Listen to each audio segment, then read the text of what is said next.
Good morning मंडळी, शुभ सकाळ। आज आपण आलेलो आहे खेड तालुक्यातील तुकाई माता या मंदिरामध्ये दर्शन घेण्यासाठी। तर चला दर्शन घेऊया।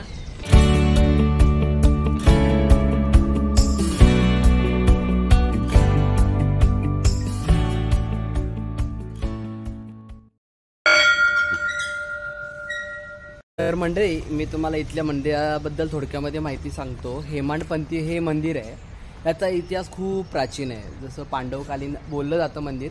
आता इथं दिलेल्या माहितीनुसार मी तुम्हाला शॉर्टमध्ये समरी सांगतो की मंदिर काय आहे। तर पुणे जिल्ह्यातील खेड तालुक्यामध्ये हे तुकाई देवीचं मंदिर आहे। पाठी डोंगराळ भाग आहे खूप सारा। तर रामायणामध्ये काय झालं होतं, सीतेचं हरण झालं होतं, तेव्हा राम आणि लक्ष्मण सीतेला शोधण्यासाठी या परिसरामध्ये फिरत होते।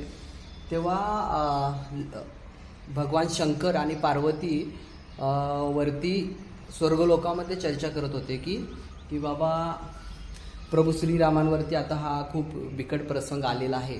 तर मग पार्वती देवी बोलतात की आता मी त्यांची परीक्षा घेते की मानव त्यांच्या मर्यादेमध्ये काय फरक पडलाय का, हे चेक करण्यासाठी त्या देवी माता इथं येतात।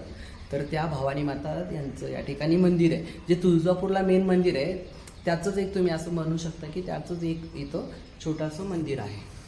तर त्या ठिकाणी आल्यानंतर भगवान श्रीरामांनी अंतर्मनाने ओळखलं की ह्या पार्वती माता आहेत। तर त्यांनी ओळखलं आणि त्यांच्यावरती असं थोडक्यात बोलले की माते तू इथं का आलीस, तू का आलीस, त्याच्यावरून नाव पडलं तू का आलीस। तर अशा पद्धतीने आहे। तर हे मंदिर हे हेमाडपंथीय स्टाईलमधील मंदिर आहे, अतिशय प्राचीन दगडामध्ये तुम्ही आता बघू शकता। या ठिकाणी पाठी विठ्ठल रुक्मिणीची मूर्ती आहे, पुढे गणपतीची कोरलेली अतिशय सुंदर अशी या ठिकाणी मूर्ती आहे। या साईडला भगवान शंकरांची आणि पार्वती मातेची या ठिकाणी मूर्ती आहेत। अशा पद्धतीने हे मंदिर आहे। आता आतमध्ये आपण गेल्यावरती आतमध्ये दुसरा एक गाभारा आहे। याच्यामध्ये अशा पद्धतीनं पिलर आहेत मंदिरामध्ये, आणि आतमध्ये अजून एक आतमध्ये गाभारा आहे, त्यामध्ये अतिशय छोटासा दरवाजा आतमध्ये जाण्यासाठी। आणि या ठिकाणी आहे तुकाई देवीचं मंदिर, म्हणजेच पार्वती देवी।